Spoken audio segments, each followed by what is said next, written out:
Hello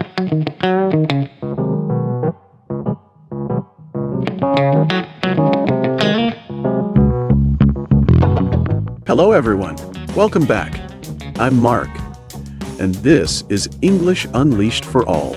Today I want to share something with you that could completely change how you approach your work, your creativity, and your entire life.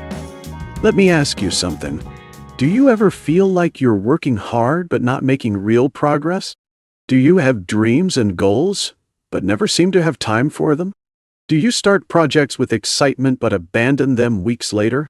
Do you look at successful people and wonder how they manage to create so much while you struggle to finish even small tasks? If you answered yes to any of these questions, then today's episode will transform your approach to work and life. Today, I'm going to tell you about a book that reveals the secret to getting things done. Not just any things, but the things that truly matter. The things that move you toward your biggest goals. The book is called The War of Art. It was written by Steven Pressfield in 2002. Steven Pressfield is a successful novelist and screenwriter. But for many years, he struggled. He wanted to write, but he couldn't finish anything. He started projects but abandoned them. He had talent, but no results. Then, he discovered something. He discovered the invisible force that was stopping him. And once he understood this force, everything changed. He became prolific, successful, and fulfilled.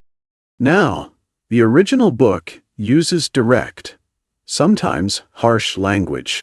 It's written for artists and writers, but the principles apply to everyone. Every person who wants to create something, achieve something, or become something faces the same enemy. And today, I will explain this enemy and how to defeat it in slow, clear English. By the end of this episode, you will understand what stops you from doing your most important work. You will know the exact tactics this enemy uses against you. You will learn practical strategies to overcome resistance and do the work that matters. This knowledge will help you finish projects, achieve goals, and live the life you've always wanted. So stay with me. Listen carefully. This information is life-changing. This information has helped millions of people break through their barriers and create the work they were meant to create. Let's begin. Steven Pressfield says there is an invisible force that stops us from doing our most important work. This force is real. It's powerful. It's universal. Every human being experiences it.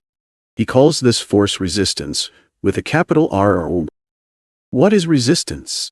Resistance is the enemy within. It's the voice that says, not today, maybe tomorrow. It's the feeling that makes you procrastinate on important projects while doing unimportant busy work.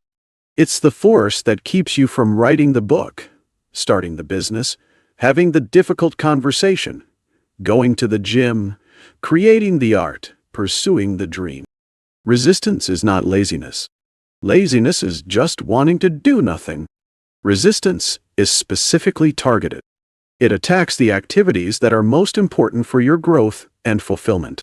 The more important an activity is to your soul's evolution, the more resistance you will feel toward it. Think about your life. What do you want to do but keep putting off? What dreams do you have but never pursue? What projects do you start but never finish? That's resistance. It's stopping you. It's been stopping you for years. Maybe your whole life. Pressfield says resistance is like a dragon guarding treasure. The treasure is your unlived life, the work you're meant to do, the person you're meant to become. And resistance stands between you and that treasure.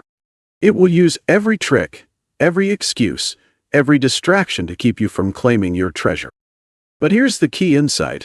Resistance is impersonal. It's not personal to you. Everyone faces it. Mozart faced it. Einstein faced it. Shakespeare faced it. Every person who has ever created anything meaningful has had to battle resistance. You're not weak because you feel it. You're human. Now let me tell you the characteristics of resistance so you can recognize it. First, resistance is invisible. You can't see it. You can't touch it. But you can feel it. It manifests as fear, anxiety, procrastination, self-doubt, distraction. These are the symptoms of resistance. Second, resistance is internal. It comes from inside you, not from outside. Yes, external obstacles exist, but resistance is the internal force that prevents you from even trying. It stops you before external obstacles ever get a chance. Third, resistance is insidious. Insidious means it works secretly and harmfully. Resistance doesn't announce itself. It disguises itself. It pretends to be reasonable. It gives you rational-sounding excuses. I'm too tired. I don't have time. I'm not good enough yet. I need to do more research first. These sound reasonable, but they're resistance talking. Fourth, resistance is implacable. Implacable means it cannot be reasoned with or appeased. You cannot negotiate with resistance. You cannot make it happy. You cannot satisfy it. The only way to deal with resistance is to fight it, to push through it, to work despite it. Fifth, resistance is universal. Everyone experiences it. Rich, poor, young, old, talented, untalented, everyone. It doesn't matter who you are. If you're trying to do something important, you will face resistance. Sixth, resistance never sleeps. It's there every single day.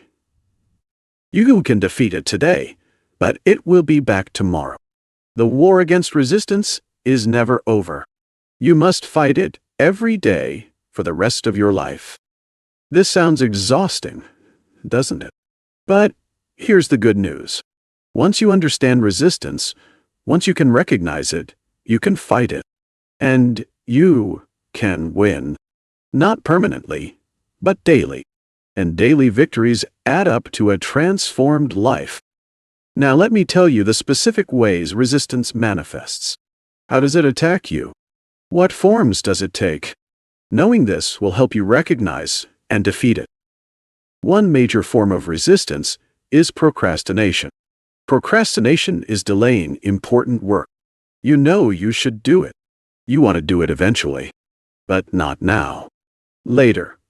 Tomorrow. Next week. Next month. Next year. Procrastination is resistance's most common weapon. Why do we procrastinate on important things, but not on unimportant things? Because important things scare us.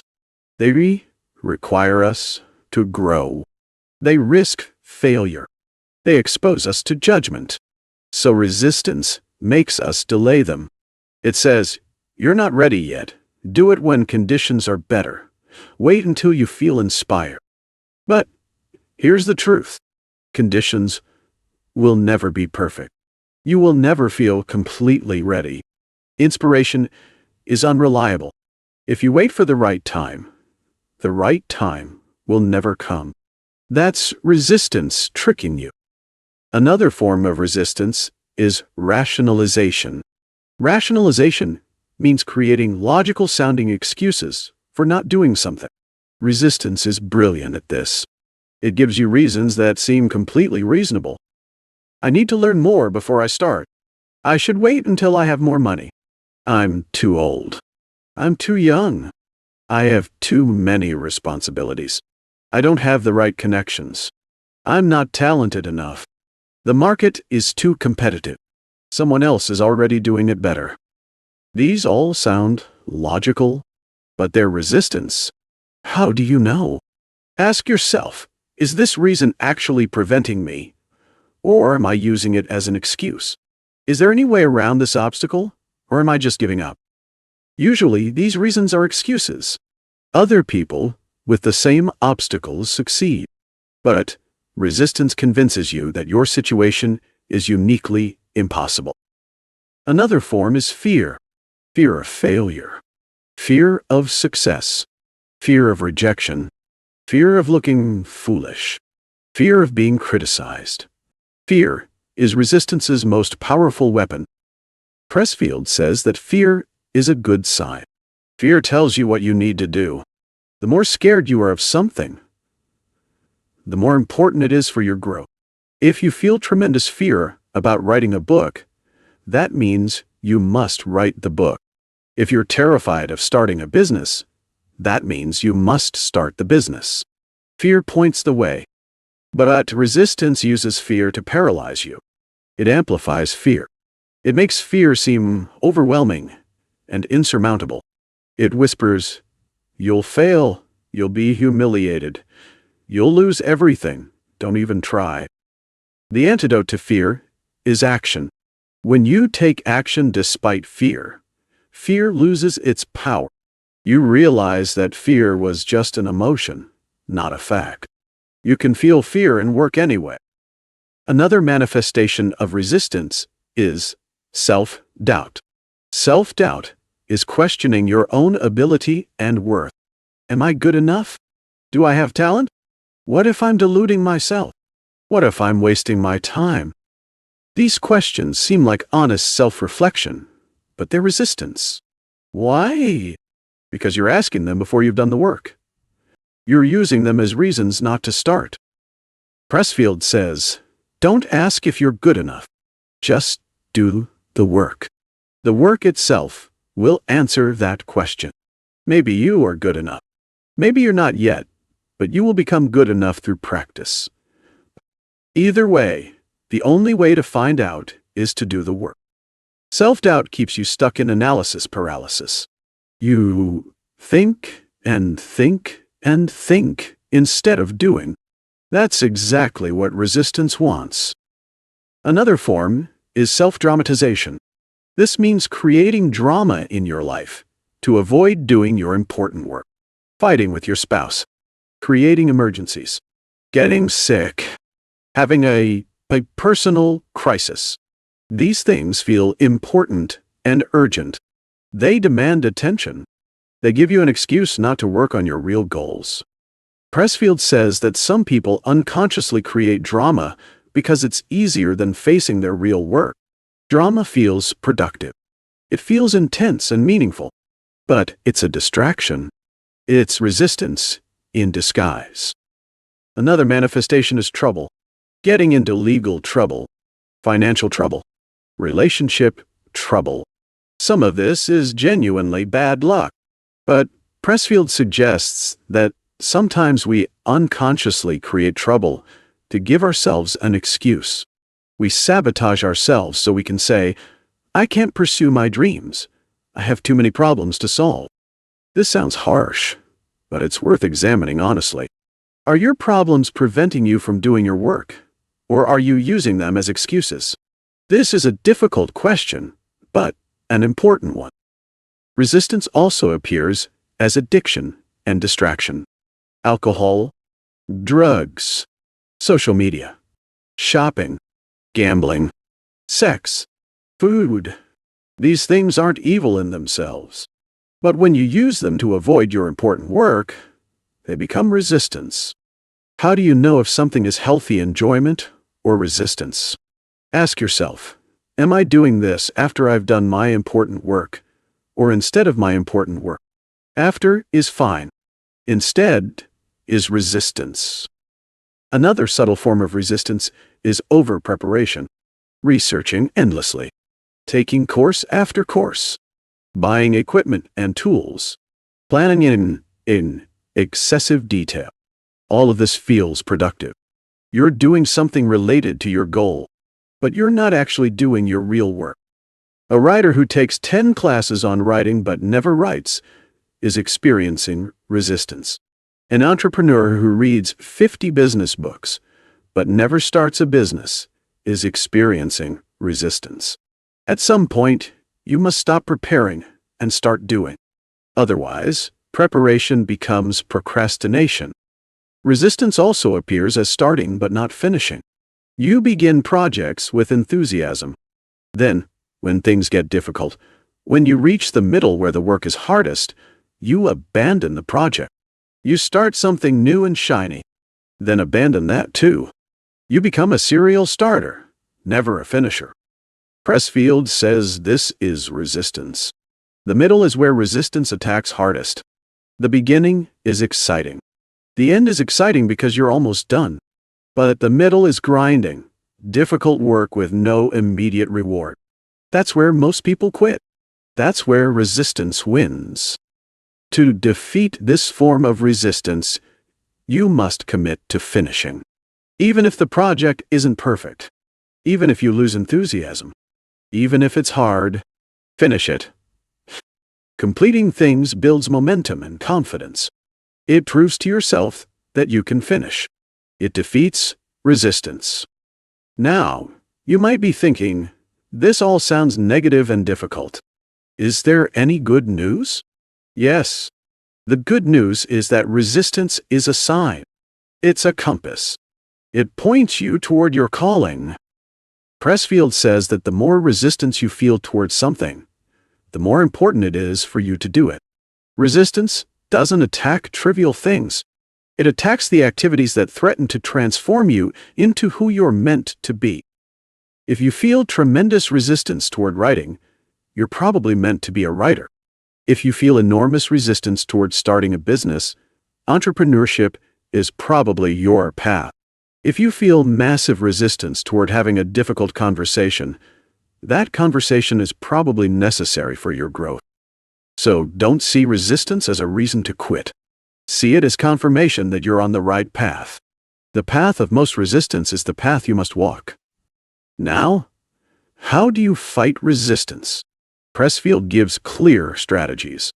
First and most important, turn professional.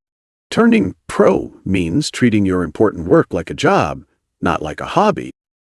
What's the difference between an amateur and a professional? An amateur works when they feel like it. A professional works whether they feel like it or not. An amateur waits for inspiration. A professional shows up every day and works. An amateur makes excuses. A professional does the work despite obstacles. A professional has a schedule. A writer who is a professional writes every day from 8 a.m. to noon, no matter what. Whether they feel inspired or not. Whether they wrote well yesterday or not. Whether people praised their work or criticized it. They show up and work. That's professional. An amateur writes when they feel inspired, which might be once a month or never. They wait for the muse. The muse never comes to amateurs. The muse only comes to professionals who are already working. Pressfield says that when you turn pro, everything changes. Resistance doesn't disappear, but it loses much of its power. Why? Because you're not negotiating with it anymore. You don't ask yourself, should I work today? You just work. It's non-negotiable. This removes resistance's main weapon, which is getting you to delay and doubt. Turning pro also means doing the work for the work's sake, not for rewards. An amateur works for external validation, for money, for fame, for applause. When those don't come immediately, the amateur quits. A professional works because the work itself is the reward. A professional painter paints because they must paint, whether anyone buys the paintings or not, whether anyone praises them or not. They paint because painting is their calling. This doesn't mean you don't deserve compensation. It means compensation isn't your primary motivation. When you do the work for its own sake, paradoxically, success often follows. But even if it doesn't, you're fulfilled because you're doing your work. Another key strategy is to work every day, every single day. Not when you feel like it. Not when conditions are perfect. Every day. This is how you defeat resistance. Through daily practice. Through showing up consistently. Pressfield talks about sitting down to work. The act of sitting down, opening your laptop or notebook, beginning your work. This is the moment of truth. This is when you face resistance directly. And every time you sit down despite resistance, you win a battle. You might not write well that day. You might not create great work. But you showed up. You worked. You refused to let resistance win. And over time, those daily victories accumulate. The work gets done. Books get written. Businesses get built. Dreams get realized. Another strategy is to work in isolation when necessary. Pressfield says that talking about your work can dissipate the energy you need to do the work. When you tell everyone about your brilliant idea, you get a little hit of satisfaction. Your brain thinks you've already accomplished something. This makes it harder to actually do the work. So don't talk about it. Do it. After you've done the work, after you've finished the project, then you can share. But while you're in the process, protect the work. Keep it private. Don't let outside opinions and energy interfere. This doesn't mean never getting feedback. It means being strategic. Share your work when it's ready for feedback, not when it's fragile and forming. Pressfield also talks about the power of starting. Just start. Don't wait for clarity. Don't wait for a complete plan. Start with what you know. Take the first step. Then the next step will reveal itself. But if you never take the first step, you'll never see the second step. Many people wait for total clarity before beginning. They want the entire path mapped out. But that's not how creative work happens. You start in fog. You can see maybe 1 or 2 steps ahead. You take those steps. Then you can see the next steps. You discover the path by walking it. Resistance wants you to wait for clarity. Don't wait. Start now with what you have. Another important concept Pressfield discusses is the difference between the ego and the self. The ego is your social identity, your personality, your preferences, your fears. The ego is concerned with success, failure, what people think, whether you're good enough. The self is your deeper identity, your soul, your connection to something larger than yourself. The self wants to create, to express, to contribute. The self doesn't care about success or failure in worldly terms. It just wants to do its work. When you work from ego, you're vulnerable to resistance. The ego is afraid. The ego needs validation. The ego can be crushed by criticism. But when you work from self, from your deeper calling, resistance has less power. The self knows its work must be done regardless of outcomes. How do you work from self instead of ego? By focusing on the work itself, not the results. By caring about doing your best, not about what people will think. By serving the work, not serving your ego. Pressfield also talks about the territory versus the hierarchy. The territory is the actual work. The hierarchy is the social competition. The rankings. Who's better than whom? Who's more successful? When you focus on hierarchy, you're competing with others. You're worried about your ranking. Are you as good as them? Are you more successful? This is ego-driven, and it feeds resistance. You become afraid to even try because you might not measure up. But when you focus on territory, you focus on the work itself. You compete only with yourself. Are you better today than yesterday? Are you improving? Are you doing the work you're called to do? This is self-driven, and it defeats resistance. A writer focused on hierarchy compares themselves to other writers and feels inadequate. A writer focused on territory writes their book and tries to make it the best they can, regardless of what others are writing. Now, Pressfield makes an important point. The work itself is enough. You don't need permission. You don't need to wait for someone to choose you, to publish you, to hire you, to validate you. You can do your work right now. Want to be a writer? Write? You're now a writer. Want to be an artist? Make art. You're now an artist. Want to be an entrepreneur? Start something. You're now an entrepreneur. The work makes you what you are, not external validation. This is incredibly freeing. It means you can begin today. You don't have to wait for anyone or anything. Just do the work. That's all that's required. Pressfield also discusses angels and muses. He talks about invoking the muse. Now, whether you believe in literal muses or see this as metaphorical doesn't matter. The point is this: when you show up to work, when you sit down and begin, when you dedicate yourself to your craft, something happens. Help comes. Ideas appear. Solutions present themselves. Energy flows. It's as if the universe supports those who are serious about their work. But this support only comes to those who show up. The muse visits the working artist, not the waiting artist. You might call this inspiration, or flow, or grace, or luck. The label doesn't matter. The experience is real. When you commit to your work and show up consistently, things happen that you couldn't predict or plan. Doors open. Opportunities arise. This is the reward for defeating resistance.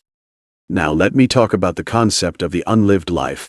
Pressfield says we all have an unlived life. This is the life we could live if we followed our calling, if we did our most important work, if we became who we're meant to be. Most people have a gap between their lived life and their unlived life. They live a smaller life than they could. Why? Because resistance keeps them from claiming their unlived life. It keeps them safe, comfortable, and unfulfilled. The unlived life haunts us. We feel it as restlessness, dissatisfaction, the sense that we're meant for something more. Some people try to ignore this feeling. They distract themselves, numb themselves, rationalize that their unlived life was never realistic anyway. But the unlived life doesn't go away. And living a life smaller than your potential creates suffering. Not dramatic suffering, but quiet desperation. The sense that you're not fully alive.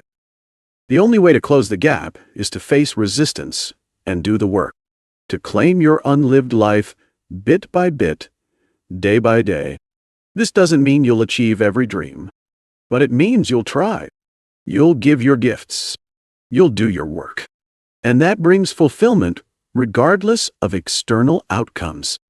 Pressfield says that doing your work is an act of faith. You can't know if you'll succeed. You can't know if anyone will care about what you create. You can't know if you'll make money or achieve recognition. You have to do the work without guarantees. This requires courage. It requires trusting that doing your work matters, even if you never become famous or rich.